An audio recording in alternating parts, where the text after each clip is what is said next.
যখন কোনো কিছুর দাম বেড়ে যায় সেই জিনিসটা এড়িয়ে চলার চেষ্টা করুন, সেটা হোক পণ্যদ্রব্য বা মানুষ। হ্যালো এভরিওয়ান, আসসালামু আলাইকুম। কেমন আছেন আপনারা সবাই? আশা করি যে যেখানেই আছেন আল্লাহ তাআলার অশেষ রহমতে ভালো আছেন এবং সুস্থ আছেন। আরও একটি নতুন দিনের শুরু হয়ে গেল। আর নতুন দিনের শুরু মানে আমার কাছে অনেক অনেক দায়িত্ব আর অগণিত ছোট ছোট কাজ, তার সাথে ভালোবাসা, দায়িত্ব আর কর্তব্য। যেই দিন সকালে আলসামি করি ওই দিন সারাদিনই আলসামির উপরেই থাকি। সকালবেলা যেদিন ফ্রেশ একটা মন নিয়ে কাজ দিনটা শুরু করি তখন সারাদিনই ভালো যায়। তো দেখেন, আমি কথা বলতে বলতে ঘর উঠান সব ঝাড়ু দিয়ে নিচ্ছি, কিন্তু উঠান ঝাড়ুর ভিডিওটা আর করা হয়নি। তো আমি যতদূর পারি আপনাদেরকে দেখানোর চেষ্টা করি, তবুও একটু লজ্জা লজ্জা লাগে, কারণ ফ্যামিলির সবাই তো এখনও জানে না যে আমি ভিডিও করি, তো যার জন্য একটু লজ্জা পাই। তো আস্তে আস্তে ঠিক হয়ে যাবে ইনশাল্লাহ, আপনাদের সাপোর্টে সবই ঠিক হয়ে যাবে। তো এই যে এখন আমি চলে আসলাম রান্না বান্না করতে। আজকে রান্না করব খুদের ভাত। ওই যে আমার ভাই যে আসছিল ওই দিন যে খুদ আনছিলাম, পোলাওর চালের খুদ, তো ওইটাই আজকে রান্না করব। তো আর এই পর্যন্ত রান্না করা হয় নাই, রান্না করব আজ করি কাল করি, আর এই পর্যন্ত করা হয় নাই, তো ওইটাই করব আজকে ভাবতেছি। তার সাথে তো ভর্তা হবেই, ভর্তা ছাড়া তো আর খুদের ভাত খাওয়া যায় না। আমাদের বাসায় ভর্তা ছাড়া কেউ খুদের ভাত খায় না। তো এখন আমি ভর্তার জন্য সব কিছু কাটাকাটি করে নিতেছি। আর পোলা খুদটা যে বসাবো ভাতটা, তো তার জন্য তো পেঁয়াজ মরিচ লাগবে, তো একসাথে ওগুলাও কেটে নিতেছি। এদিক দিয়ে আমার ছেলে উঠে গেছে ঘুম থেকে, আর উঠে যে আমার পাশে এসে বসছে। এই জিনিসটা আমার খুবই ভালো লাগে। ও যখন ঘুম থেকে উঠে সর্বপ্রথম আমাকে খুঁজে। বাসার সবাই ওর কাছে বসে থাকলেও ও আমাকে খুঁজে বারে বারে, যে আম্মু কই, আম্মুর কাছে যাব। এটা যে কত বড় একটা পাওয়া, এটা মা না হলে বুঝতাম না যে মায়ের মমতা কীরকম। যে আমরাও ছোটোবেলায় অনেক এরকম করছি, কিন্তু তখন তো বুঝতাম না যে মাকে এদিক খুঁজতাম ওদিক খুঁজতাম। এখন বুঝি যে মায়ের মমতাটা কি, কতটা গুরুত্ব, মা জীবনে থাকাটা কতটা গুরুত্বপূর্ণ। তো যাই হোক, কথা বলতে বলতে আমি খুদের ভাতটা বসিয়ে দিলাম।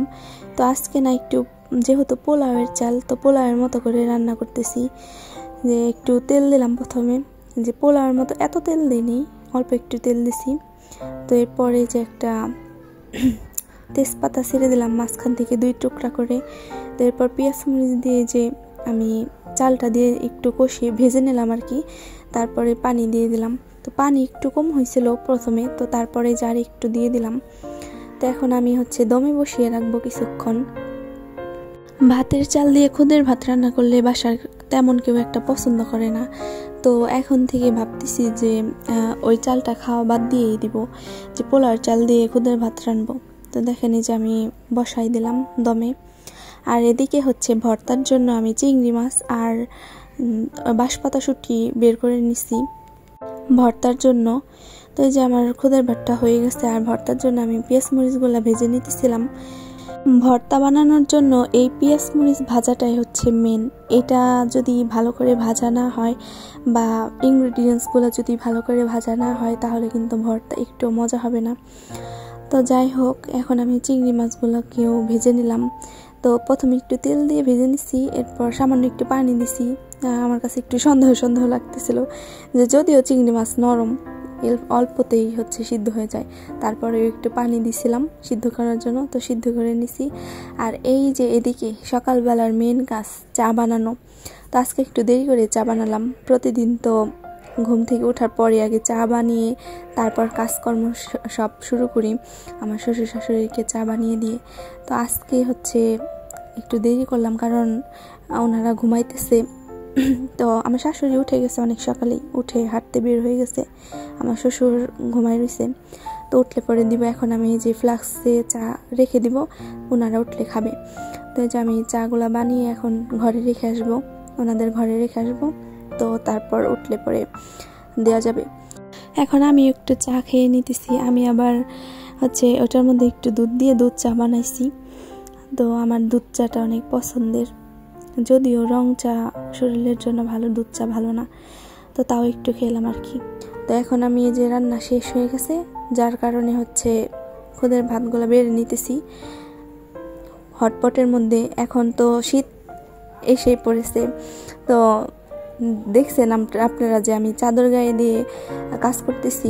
আমাদের এদিকে অনেক শীত পড়ে, এখনই অনেক শীত পড়ে, তো যার কারণে হচ্ছে আমরা সবাই শীতের পোশাক বের করে ফেলছি এবং আমাদের এখানে সবাই শীতের পোশাক পরে এখন।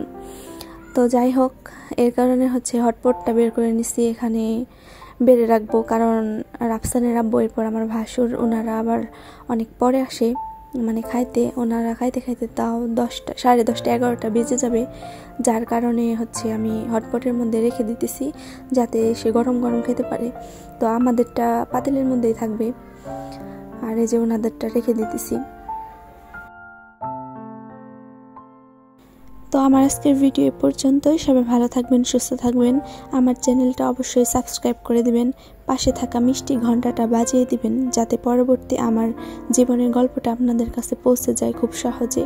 আল্লাহ হাফেজ, আসসালামু আলাইকুম।